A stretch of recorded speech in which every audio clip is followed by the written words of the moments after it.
प्रिय विद्यार्थियों, पिछले लेक्चर में हमने गैमेटोजेनेसिस के अंतर्गत शुक्र जनन यानी स्पर्मेटोजेनेसिस के बारे में जानकारी प्राप्त की थी।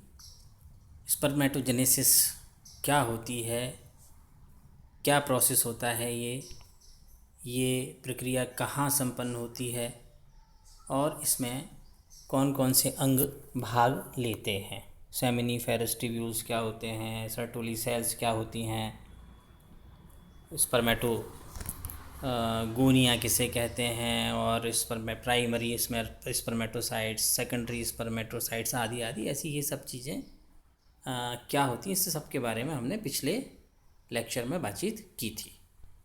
अब इसको आगे बढ़ाते हैं। स्पर्मेटोजेनेसिस की पूरी प्रोसेस, पूरी की पूरी प्रक्रिया, इसको मुख्यतः हम दो भागों में विभक्त करते हैं, जिसमें पहली चीज़ है फॉर्मेशन ऑफ स्पर्मेटिड और स्पर्मेटोसाइटोजेनेसिस यानी शुक्राणु पूर्वी अवस्था का निर्माण, और दूसरा भाग है इसका स्पर्मियोजेनेसिस और स्पर्मेटेलियोसिस और डिफरेंशिएशन ऑफ स्पर्म्स। यानी शुक्राणु पूर्वी अवस्था में तो शुक्राणु के मैच्योर होने से पहले तक की जितनी भी अवस्थाएं होती हैं वो सारी इसके अंतर्गत आती हैं, और उसके बाद शुक्र कायांतरण एक परिपक्व शुक्राणु बनने की जो प्रक्रिया अंत में होती है उसको बोलते हैं स्पर्मियोजेनेसिस।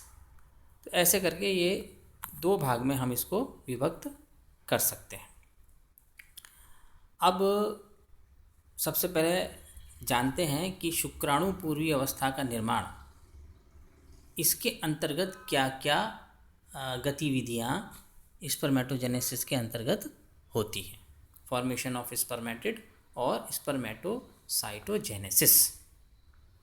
तो जैसे मैंने आपको पहले बताया था कि गैमेटोजेनेसिस के अंतर्गत जो गैमीट्स का निर्माण होता है उसे हम सामान्य रूप से तीन अवस्थाओं में विभक्त करते हैं, जिसमें मल्टीप्लिकेशन फेज़, ग्रोथ फेज़ और मैचुरेशन फेज़। ऐसे ये तीन फेज़ होते हैं।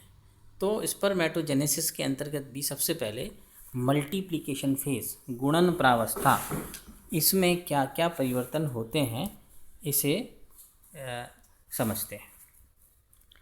इसमें क्या होता है कि इस प्रावस्था में जो प्रारंभिक जनन कोशिकाएं होती हैं, प्राइमरी जर्म सेल्स होती हैं, उनमें लगातार समसूत्री विभाजन होते हुए और वो डिप्लॉइड कोशिकाओं में डिवाइड होती चली जाती हैं। लगातार उनमें माइटोसिस होती है प्राइमरी जर्म सेल्स में, और उनमें द्विगुणन की क्रिया चलती रहती है। इसके फलस्वरूप स्पर्म मदर सेल्स, इनको हम शुक्राणुजन भी बोलते हैं, स्पर्मेटोगोनिया भी कहते हैं, तो बहुत सारे स्पर्मेटोगोनिया का निर्माण हो जाता है। ठीक है, यानी कि जो जर्मिनल एपिथेलियम है, जर्मिनल एपिथेलियम के अंदर सेमिनिफेरस ट्यूब्यूल्स और सेमिनिफेरस ट्यूब्यूल्स के अंदर जो कोशिकाएं होती हैं, उनके अंदर, जिनको हम आदि जनन कोशिकाएं भी बोलते हैं, प्रारंभिक जनन कोशिकाएं भी बोलते हैं, उनके अंदर लगातार समसूत्री विभाजन के फलस्वरूप जो कोशिकाएं बनती हैं उनको कहते हैं स्पर्मेटोगोनिया। तो स्पर्मेटोगोनिया का निर्माण इस प्रकार लगातार माइटोसिस के जरिए होता है। प्रारंभ में तो एक स्पर्मेटोगोनिया दो बार विभाजित होकर 4 स्पर्मेटोगोनिया बना देती है। इनमें से एक कोशिका अब आगे के विभाजन में भाग नहीं लेती, यानी वो अवशेषी बन जाती है, यानी रेजिडुअल स्पर्मेटोगोनिया बोलेंगे उसको, अवशेषी शुक्राणुजन। और बची 3, तो शेष बची 3 जो स्पर्मेटोगोनिया होती हैं वो फिर दोबारा से विभाजित होकर अपना आगे की मल्टीप्लिकेशन फेज़ में आगे लगातार विभाजन उनमें होता है, और उनमें 6 इंटरमीडिएट स्पर्मेटोगोनिया बनते हैं, और इस प्रकार लगातार विभाजन होते होते अंत में एक स्पर्मेटोगोनिया 24 स्पर्मेटोगोनिया में परिवर्तित हो जाती है। तो कुल मिला के ये गुणन प्रावस्था के अंतर्गत हमने देखा कि प्राइमरी जर्म सेल्स जो होती हैं वो उनमें निरंतर समसूत्री विभाजन के फलस्वरूप एक कोशिका 24 स्पर्मेटोगोनिया में कन्वर्ट हो जाती है। तो ये अगर आप इसको डायग्रामेटिक रिप्रेजेंटेशन के हिसाब से समझते हैं तो मैं अभी आपको एक आगे डायग्राम आएगा उसमें और भी इसको स्पष्ट करूँगा। पहले आप इसके तीनों प्रावस्थाओं में क्या क्या गतिविधियाँ होती हैं एक बार उसे समझ लीजिए। इसमें अब आता है वृद्धि प्रावस्था, ग्रोथ फेज। ग्रोथ फेज में जो गुणन प्रावस्था में अंतिम विभाजन के फलस्वरूप जो स्पर्मेटोगोनिया प्राप्त बनी हैं वह वहाँ पर विभाजन रुक गया, यानी एक स्पर्मेटोगोनिया विभाजित होते होते 24 स्पर्मेटोगोनिया में कन्वर्ट हो गई। तो इसकी लास्ट स्टेज आ गई। अब ये जो स्पर्मेटोगोनिया होती हैं इनके अंदर डिवीज़न तो रुक जाता है, मल्टीप्लिकेशन तो रुक जाता है। अब इनके आकार में वृद्धि होने लगती है और इनके अंदर जो पोषक पदार्थ हैं उनके अंदर वृद्धि होने लगती है। यानी जितने भी स्पर्मेटोगोनिया हैं वो सब पोषक पदार्थ प्राप्त करते हैं शरीर से और आकार में वृद्धि करते हैं और लगभग अपने आकार से दुगने आकार में परिवर्तित हो जाते हैं। इस प्रावस्था में कोई विभाजन नहीं होता, जैसे मैंने आपको बताया ये कोशिकाएं डिप्लॉयड हैं, द्विगुणित हैं। और जब इनकी पूरी वृद्धि हो जाती है, कंप्लीट ग्रोथ इनकी हो चुकी होती है, उसके बाद इनको प्राइमरी स्पर्मेटोसाइट कहा जाता है, प्राथमिक शुक्र कोशिकाएं। तो ये कहलाया इसका ग्रोथ फेज। अब आते हैं मैचुरेशन फेज पर, परिपक्वन प्रावस्था, यानी वृद्धि प्रावस्था के बाद परिपक्वन प्रावस्था। इसमें क्या होता है कि वृद्धि प्रावस्था में बनी जो प्राइमरी स्पर्मेटोसाइट है वो 2 बार विभाजित होती है। वृद्धि प्रावस्था कंप्लीट हो गई। अब कंप्लीट होने के बाद ये जितनी भी स्पर्मेटोगोनिया थी ये प्राइमरी स्पर्मेटोसाइट में कन्वर्ट हो गई। ठीक है, अब आगे की क्रिया किस में होगी? प्राइमरी स्पर्मेटोसाइट में होगी। तो प्राइमरी स्पर्मेटोसाइट जो है वो 2 बार विभाजित होती है। पहला विभाजन जो होता है वो फर्स्ट मैचुरेशन डिवीजन कहलाता है, प्रथम परिपक्वन विभाजन। और जो दूसरा विभाजन होता है वो सेकंड मैचुरेशन डिवीजन कहलाता है। पहला जो विभाजन हुआ फर्स्ट मैचुरेशन डिवीजन वो अर्धसूत्री होता है, मियोटिक और रिडक्शन डिवीजन उसके अंतर्गत होता है, जिसके फलस्वरूप प्राइमरी स्पर्मेटोसाइट 2 हैप्लॉइड यानी अगुणित संतति कोशिकाओं में बट जाती है। अब जब 2 कोशिकाएं बन गई, दोनों हैप्लॉइड हैं, इनको हम कहते हैं सेकेंडरी स्पर्मेटोसाइट। समझ गए? तो जो प्राइमरी स्पर्मेटोसाइट है उसमें फर्स्ट मियोटिक डिवीजन हुआ, रिडक्शन डिवीजन हुआ और उसके फलस्वरूप सेकेंडरी स्पर्मेटोसाइट का निर्माण हो गया।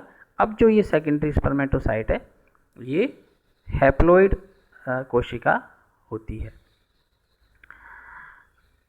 उसके बाद में इसमें सेकंड मैचुरेशन डिवीजन शुरू होता है ना। यह विभाजन माइटोटिक होता है, समसूत्री विभाजन होता है और इसके कारण, इसके फलस्वरूप जो कोशिकाएं बनी उनमें गुणसूत्रों की संख्या जो पहले आधी हो गई थी वो यथावत रहती है, आधी की आधी रहती है।